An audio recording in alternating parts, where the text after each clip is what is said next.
Comment les hommes étaient-ils sauvés avant que Jésus ne meure pour nos péchés? Depuis la chute de l'homme, le fondement du salut a toujours été la mort de Christ.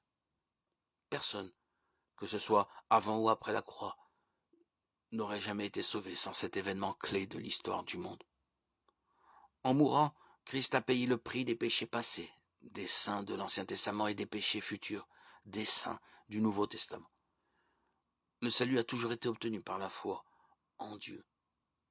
Le psalmiste écrit « Heureux tous ceux qui se confient en lui ». Psaume 2,12.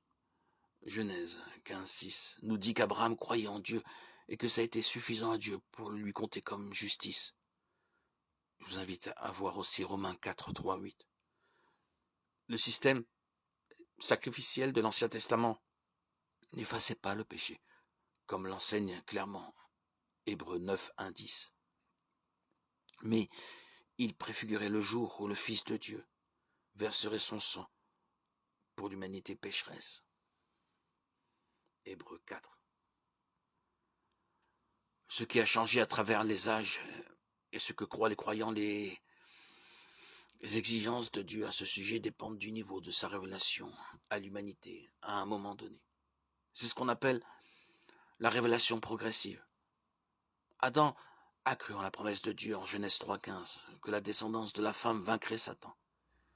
Il a manifesté sa foi par le nom qu'il a donné à Ève, verset 20. Et Dieu l'a immédiatement agréé en les couvrant de peau de bête, verset 21. À ce moment-là, c'était tout ce qu'Adam savait, mais il le croyait. Abraham a cru en Dieu selon les promesses et les nouvelles révélations qu'il avait reçues en Genèse 12 et 15. Avant Moïse, il n'y avait aucune créature, mais l'humanité était responsable par rapport à ce que Dieu avait déjà révélé. À travers l'Ancien Testament, les croyants ont été sauvés parce qu'ils ont cru qu'un jour Dieu allait intervenir pour résoudre le problème de leur péché.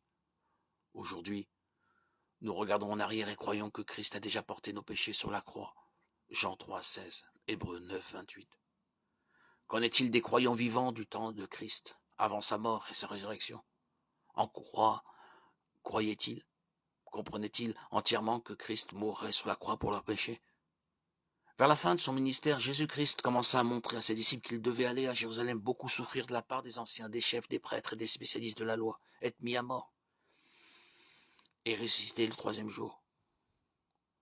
Matthieu 16, 21, 22. Quelle fut la réaction de ses disciples à ce message? Alors Pierre le prit à part et se mit à le reprendre en disant «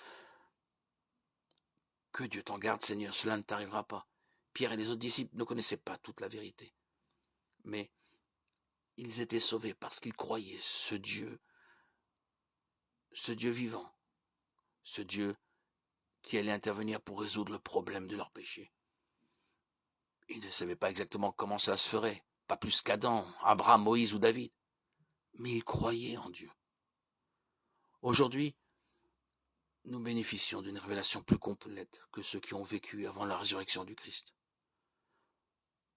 Nous connaissons toute la vérité. Après avoir autrefois, à de nombreuses reprises et de bien des manières, parlé à nos ancêtres par les prophètes, Dieu, dans ces jours qui sont les derniers, nous a parlé par le Fils. Il l'a établi héritier de toutes choses. Et c'est par lui aussi qu'il a créé l'univers. Hébreux 1, 1, 2. Notre salut est toujours fondé sur la mort du Christ et conditionné à notre foi en Dieu. Aujourd'hui, nous croyons que Jésus-Christ est mort pour nos péchés, qu'il a été enseveli et qu'il est ressuscité le troisième jour. 1 Corinthiens 15, 3, 4.